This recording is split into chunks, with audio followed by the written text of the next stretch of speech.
everybody. It's a nice day out today. I should be at the Quinn Farm shooting, but I'm not. I'm at work. I'm going to paint a car, but I want to tell you guys a little story.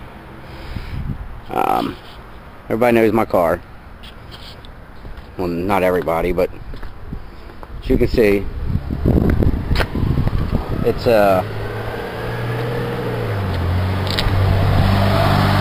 set up for racing.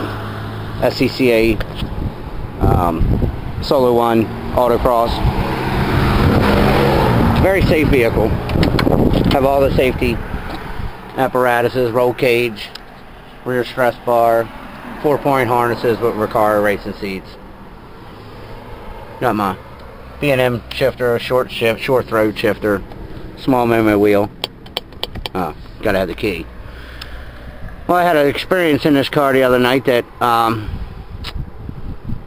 if it didn't happen where it happened, it could have been catastrophic, almost probably fatal, maybe. So I'll show you what I mean. That's my Jetta. Alright, what I want to show you guys is, well, I'll tell you, I'm a car guy, you know. I'm a driver. I drive my car. I don't just drive it, putt around. I drive it, okay? People know what I'm talking about. And I maintain my car well. Safe. You know, I do routine maintenance on it and whatnot. But sometimes things just happen. And I'm going to show you something that was really, really, really catastrophic. That I'm kind of a creature of habit when it comes to, you know, routine. And Friday night I leave work, go to the bank, hit the store, get smokes and tea, and go to the grocery store, get food. Typical things. Well, this past Friday night, I had a meeting with a person in Bel Air, town about 15 minutes from here. But Friday, during the day, we had 60 to 70 mile an hour winds that knocked down just shitloads of trees. So there was detours everywhere, traffic was creeping along.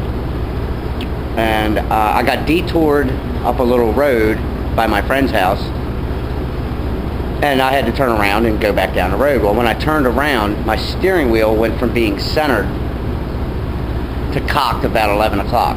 You know, so I stopped at another friend of mine's house on the way to the meeting I was going to, and looked at the car, you know, just visual, to make sure that the wheels weren't falling off or something. So I had to drive about 6 miles. Luckily, it was bumper-to-bumper traffic, detours everywhere, like I said, cops everywhere. I didn't go over 5 miles an hour. Now, when I got to my destination, I pulled in the person's driveway, and it was kind of like up off the road. And if you know, in neighborhoods, there's, you know, kind of the road curb, so it's a little higher.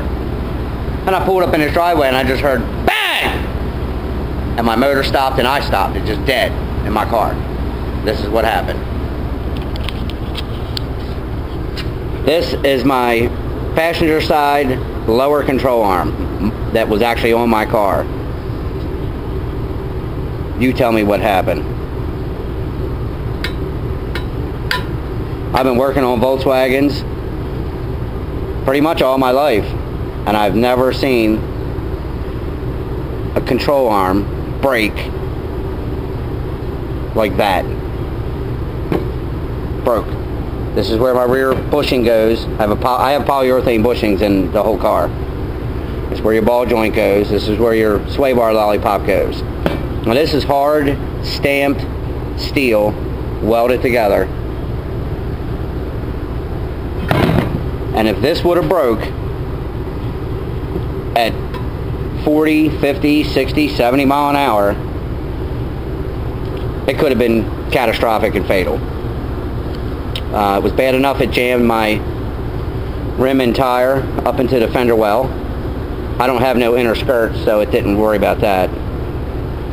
But this, I can see where it had been cracked for quite a while, here where this rusted area is. This was the only piece that was holding, I don't know how long. Could have been a week, could have been a month. But when I hit that off-camber driveway and pulled up in it and gave it a little gas, snap, there you go.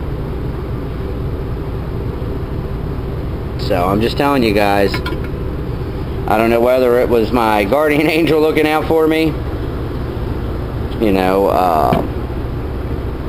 something. Could have been just luck.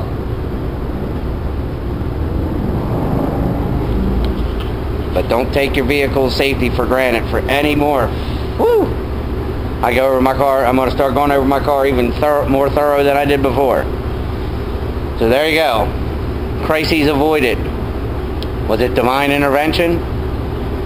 Was it a reason that I went to that meeting instead of flying home like I do every Friday night? I don't know. You guys make the call. But that's pretty catastrophic. Like I said, if that control arm would have broke at speed, my car would have flipped for sure. And I would have tested out that roll cage. Not that I want to flip another car. I've already flipped two. So, God bless and see you guys later.